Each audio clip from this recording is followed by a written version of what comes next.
difícil, a situação do Corinthians é a pior entre os times grandes? Sim, cara, porque o Corinthians não vem jogando bem.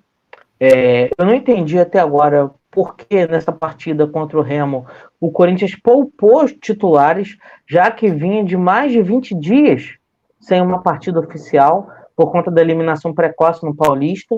Então, assim, pode ter colocado tudo a perder. E o Corinthians, que poderia avançar e ir mais longe na Copa do Brasil, pode ter colocado tudo a perder por uma decisão equivocada que não passou só pelo seu treinador, passou pela comissão técnica inteira, pela direção de futebol do clube. Então, se complicou o Corinthians. Claro, tem a força do seu torcedor. O torcedor do Corinthians é conhecida por uma torcida que não vai o time até acabar a partida. Então, acredito que vai empurrar os 90 minutos, mas eu acredito que o Remo vai jogar com os 11 lá atrás, em cima da linha, se puder, botar um caminhão, uma carreta. Vai ser difícil pro Corinthians, cara, porque é aquela história, não é, Álvaro? Você ter que ganhar uma partida, beleza, placar mínimo, ok. Agora, você ter a obrigação de fazer 2 gols de diferença é complicado, cara. Mas tem o outro lado também, né? Faz um gol, a torcida vem abaixo, você já encurta o caminho para fazer um segundo gol. Né? Sim. Matheus, o Corinthians que vive também uma crise extracampo muito séria e muito grande, né? Isso, e vai, quarta-feira em Itaquera, vai ficar mais tenso ainda, porque acho que a torcida não vai aliviar para o Cuca. Para quem não sabe, o Cuca vem sofrendo um grande protesto da torcida do Corinthians. Para quem não sabe também, o Cuca se envolveu numa história antiga. Em 1987 foi condenado em abuso sexual. Com isso, a torcida do Corinthians reprovou a contratação dele, ainda mais pela história do Corinthians, que o Corinthians é um clube importante para a nossa democracia, para o futebol brasileiro. Então a torcida acabou não gostando da contratação do Cuca. Com isso ele vem sofrendo, a pressão dele quarta-feira vai ser enorme. Ele não jogou bem contra o Goiás também, já não estreou bem contra o Goiás. Então reverter essa situação contra o Remo vai ser difícil. E, assim, o Corinthians vai ter que jogar bola também. Se vier com esse futebolzinho, é capaz. E falando mais um pouco dessa questão do Cuca também, no jogo contra o Goiás, os jogadores do Corinthians se posicionaram também.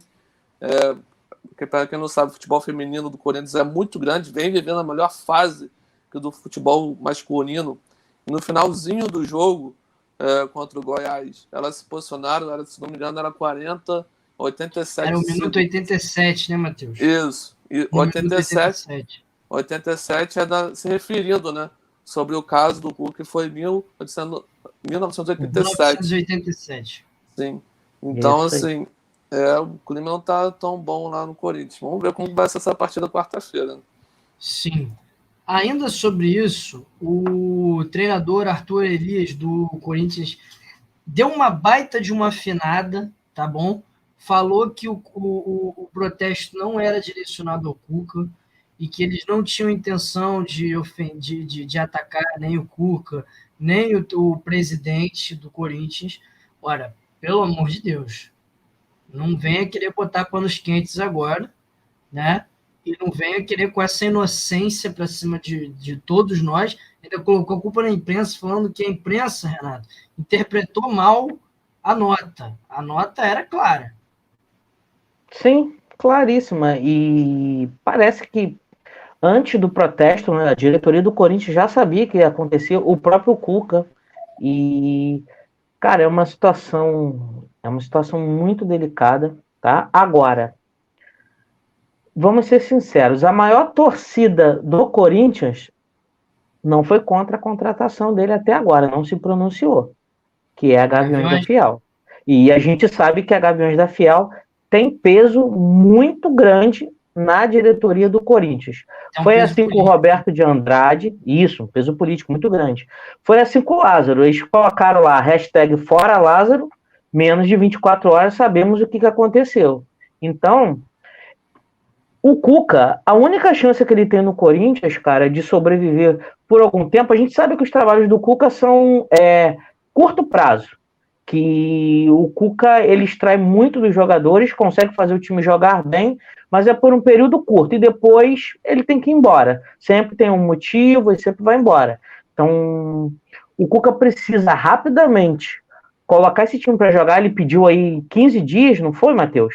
15 dias para poder tentar acertar, ajustar o time, só que é o seguinte, ele tem uma Copa do Brasil, tem um clássico contra o Palmeiras, maior rival do Corinthians no sábado, e vai ter também o jogo da Libertadores. Vai ficar difícil. E a pressão que já vem forte aí da torcida. Outra personalidade aí que não se manifestou como se esperava foi o Neto, né? Craque Neto, que na verdade passou um belo de um pano aí. O Neto que cobra tanto posicionamento quando deve ser cobrado, mas dessa vez ele não se posicionou. E falando dos fatos, né, meus amigos, rapidamente, para a gente também não deixar passar batido, de forma alguma, conversa esportiva vai também passar despercebido por um assunto desse. O Cuca que foi condenado por ato sexual com uma menor de idade. A menina tinha 13 anos na época. Ele e outros 3 jogadores do Grêmio, como falou o Matheus, em 1987, se envolveu aí com essa menina. Foram condenados os jogadores a 15 meses de prisão, tá? Não cumpriu. O Cuca disse na entrevista, que aliás foi muito, muito forte a entrevista, não sabia que tinha sido condenado. Isso é mentira, porque o Cuca ficou um mês preso na Suíça. Os jornais da época todos repercutiram a situação e repercutiram a sentença que foi dada. Então, o Cuca sabia, sim, que ficaria 15 meses preso. Dos outros envolvidos, né, 2 admitiram que houveram relações sexuais com a menina. Então, que não se pode dizer o seguinte: Cuca está sendo julgado por um crime que ele não cometeu. O julgamento aconteceu em 1987. E o julgamento foi considerado culpado por esse crime. Ato sexual com menor de idade. Uma menina que tinha 13 anos na época. Tá? Então, o que se fala hoje é só uma repercussão do que aconteceu naquele momento.